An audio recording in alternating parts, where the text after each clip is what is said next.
в българския YouTube има много ютубъри. Толкова много, че ако направя видео за всеки един, аз до 1 милиард години няма да мога да направя всичките видеа. Но има един, който е толкова трагичен, че дори не може да си разбере как я е докарал до там. Знаете ли кой е той? Той е един човек, на който ще реагираме днес и ще си говорим за него и как си съсипа целия живот чрез видеята в YouTube, които прави.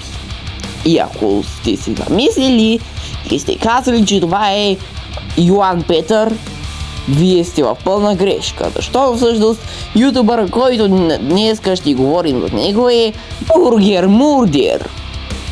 Говорили ли ви нещо това име, а? Но да, това е истина. Толкова съм зле, че го докарах да реагирам на най-NPC ютубъра някога.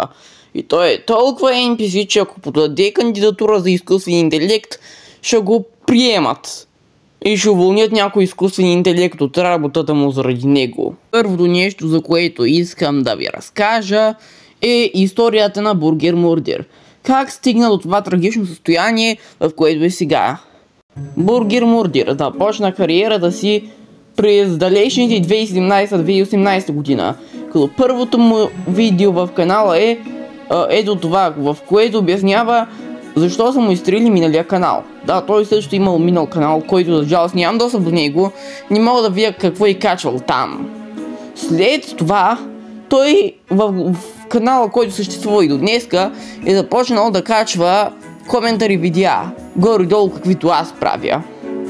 Но по едно време е видял, че те не действат и е започнал да качва на Fortnite. Това е било преди 5 години, значи 2020, когато Fortnite е била в нейният прайм. И тогава канала му избухна. Почнаха да идват аудитория от всякакви краища на България, всички хора, които цъкаха Fortnite, го гледаха и тогава беше най-добрия период за неговия канал. Но всичко хубаво някой ден свършва. Така стана и при него. Защото през 2024 Fortnite и Minecraft, на които снимаше, вече не му носиха гледания, защото Fortnite умря, а пък Minecraft просто явно не го кефиш да снимам на нея. И затова реши да се смени контента, което беше една от най-големите му грешки в канала и именно това решение го доведе до днешното му състояние. Първото нещо, с което той опита да се смени съдържанието е тези Would You Rather Challenge, които е правил преди 11-12 месеца, но и с тях много не е проработило явно, защото тогава той си смени контента още един път и от тогава насам вече прави само един и същи тип видеа. А именно реакции на някакви супер глупави тиктоци, с което basically стана българският SSS Sniper Wolf. И понеже доста често реагира на неща, от които се интересуват само деца, като например детски площадки, които са безмислени и така нататък, съответно аудиторията в канала му са напълни от деца и в днешно време не може да се види нито един коментар в коментарите му, който не е написано тотално NPC или дете на 2 години, което е доста жалко, защото той така изгуби цялата си свестна аудитория и получи такава, която ще забрави, че съществува на момента, в който спре да качва видеа за няколко седмици и ще отиде да гледа Анди Студио. Най-нормалното му видео за последните 10 месеца е видеото му, в което чете хейт коментари.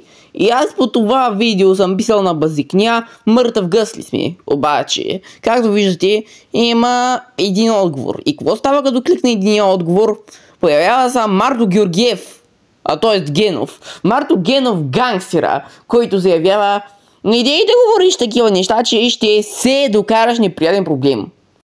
Омага, не дей, моля ти са, нищо не ми прави, Марто, ще падна на колене ако трябва и ще ти целувам краката. Не, Марто, ти си гангстер, да, разбрахме, много си бойн, ти си голям бияч, пак казвам, никой в сравнение с тебе. Да, трябва да се разберем някакси, моля ти се, не ме бий.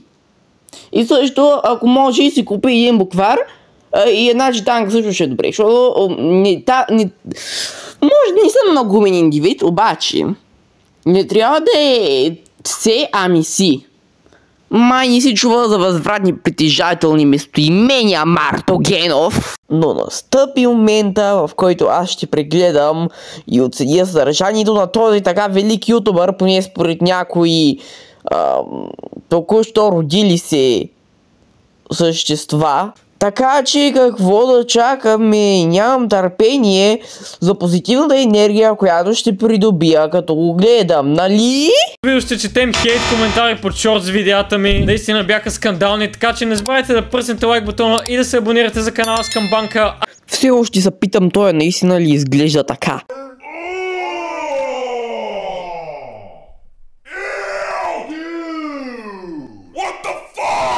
Защото за тая физиономия ми дава вайбове на и това емоджи. Не обръщай внимание на добрите коментари, братле. Стига, бе, човек. Аз си мислех, че добрите ми коментари са истински, че хората наистина мислят добрите неща за мене, че това са коментари написани от адекватни хора. Но не, братле, тия коментари са написани от някакви NPC-та. Ами не, като да не са. Все пак, сега ще ви покажа няколко примера за това, че секцията с коментарите на бургера е напълно сготвена. Какво? Майнкрафт! Има ги в Макдоналдс на магистралата! Много е забавно това! Искам и аз бисквитка! Супер голден бургери! Хей, бургери! Това кръвче на Майнкрафт! Кръвче тук вече дай хората се дай! Броя със! Много си забавен. Направо да скоча от 10-тия етаж. Не знам какво да кажа за този коментар, освен не дей да си причиняваш някакви самонаранявания, братле, окей? Този коментар е написан под шорта с сменената парола за Wi-Fi. Този шорт наистина беше забавен. Какво не му е забавното, братле? Защо? Сигурен съм, че си виждал и по-гадни клипчета, на които наистина си искал да се таковаш от 10-тия етаж. Да, нали? И аз съм виждал такива клипчета. Като например това, което гледам в момента. Ей, напишете ми в коментарите, мислите ли, че този шорт беше забавен? Ох, бургери, много ме е тъжно за тебе. Ти верно ли си мислиш, че си забавен? И че някой тук ти гледа видеа да направо са пръска от смях? Възможно е да съществуват такива екземпляри. Както гледам коментарите. Брат, просто се върни в Fortnite. Защо трябва да се връщам в Fortnite, бе, братле? Добре, затова ли си смених контента? Затова ли направих цял нов канал? Буквално направих гейминг канала, нали, за да може там да качваме вече гейминг видеята. Ето хубаво си направил гейминг канал, ма както гледам, там не си качвал от падението на Римската империя. Братле, не си смешен, това устаря. Добре, братле, да ти кажа само, че си написал устаря грешно, нали? Пише се остаря. Аз съм големия геоматик тук, сега ще кажа как се пише, като учителя ти по български. Добре, защо ми намекваш, че съм стар в момента? Знам, че съм стар. Престанете с това, знам, че съм стар. Тази година ставам на 23 години. Чичак, ко става бе, а? Как беше при динозаврите? Ах му сопа. Добре, братле, сега този ме нарича Сопол. Стига, бе, братле, защо така с лошо? Или поне аз така си мисля, не съм много сигурен какво значи, че соп, но нещо като слуга или Сопол трябваше да е. Леле, мали, той не знае какво е соп ли, бе? Ами знаете ли какво? Аз вече почвам да се съгласявам с човека, който е написал коментара. Окей, тук този маняк е пратил някакво гифче. Sigma not detected. Не съм Sigma Boy, не съм Sigma Boy. Може би трябва да се радвам с това, защото няма да ми пеят една песничка. Sigma Boy. Бе, бургери, какво си правиш за живота, бе? Защо го правиш, бе, бургери? Защо, бе, бургери, защо, бе? Добре ли си, бе, бургери?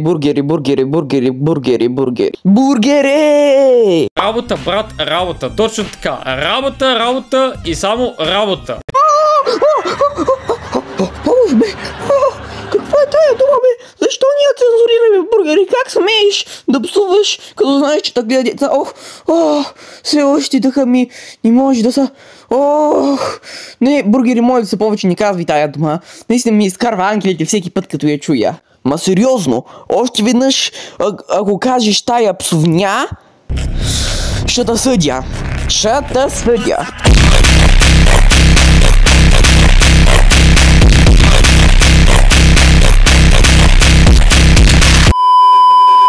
Абе, май не е много добра идея, ама и така изведнъж ми хрумна да му погледна в шортовете, какво ли има там? Защото най-вероятно се изрязкат видеа, но мога и да намеря нещо друго, кой знае. То така, както виждате, в момента съм в Instagram Reels, най-расистското приложение, което съществува някога. И да, въобще не е добра идея да влизам там, аз както винаги се навирам в устата на лъва. Така че нека да видим какво прави бургера, какво поджалите поска там и съответно коментарите, защото няма как да вляза без да прочета някакъв мозъкопотресяващ коментар. Какво си падат бабичките? По стълбите! Не! Тая шега беше толкова смешна, че аз даже забравих да засмея.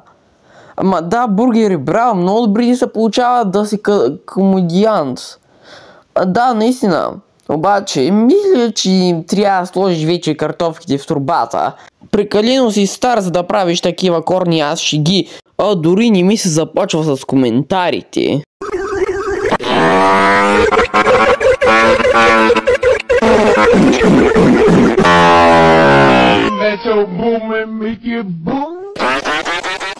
Ами да, мисля, че ви показах достатъчно коментари. Може да си направите извод от тук нататък колко зле са всъщност. И все още се чудя, какво не е наред на хората, които ползват Instagram Reels. Толкова ли не могат да бъдат нормални? С какво ги хранят просто? Не знам, брат. Но най-добре е да се върна отново в YouTube канала на бургера, че тук не мога да издържа и секунда. Какви са тия неща, бе? Ако можете да ядете само една храна до края на живота си, коя щеше да е тя? Бургер, пица, пили и друго напиши в коментарите. Аз, ако трябваше да ядам само една храна до края на живота си, ще да бъде марсианци. Или Тантум Верди, не знам, и двете стават. Какво бихте предпочели да тази дума трябва да се цензурира?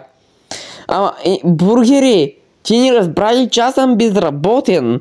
Какво пак ме преследваш с тия професии? Вече почва да става нахално. Кой фастфуд предпочитате повече? Не, благодаря.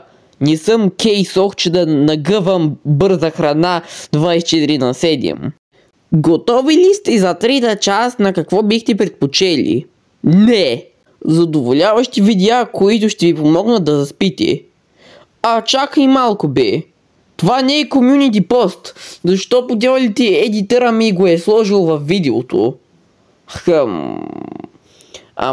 Това наистина няма как да е реално.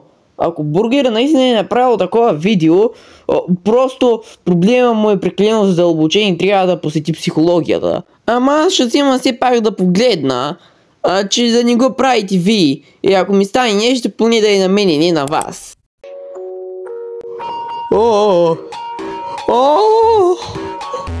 Едно манго, 2 манго, 3 мангота.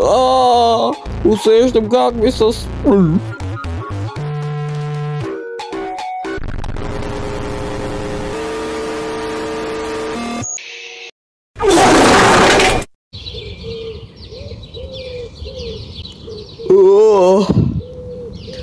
Ох, мале!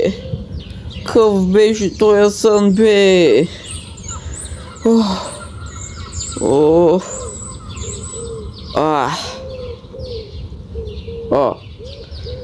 Мале, аз трябваше да снимам видео ли, бе? Не.